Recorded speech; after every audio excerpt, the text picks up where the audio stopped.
Amministrazzjoni preċedenti kienet tuża kull mezz possibbli biex trażżan il-kritika ta' qdiet mhux governattivi li jaħdmu fil-qasam tal-ambjent. Żvela dan Astrid Vella kelliem għal Flimkien għall-Ambjent Aħjar meta kienet qed tieħu sehem fil-programm Realta. Is-suġġett kien il-konservazzjoni ta' binjiet storiċi u Astrid Vella spjegat kif l-għaqda tagħha għażlet li ma tidħolx għal proġetti ta' dan it-tip bl-għajnuna tal-gvern. Dan għax fl-imoddi l-esperjenza ta' dawk l-għaqdiet mhux dejjem kienet pożittiva. NGOs li daħlu għal daw il-proġetti ġew gagged u zibt.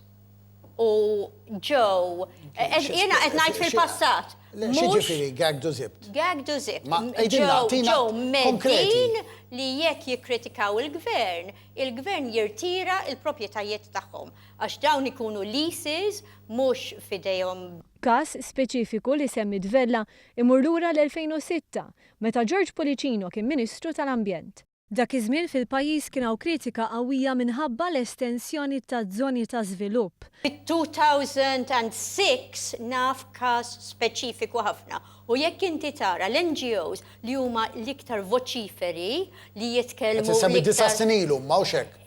Jiena qed ngħidlek li naf każ speċifiku. M'iniex qed ngħidlek li qatt ma ġrat wara dak il-każ, imma għandi id-dettalji kollha.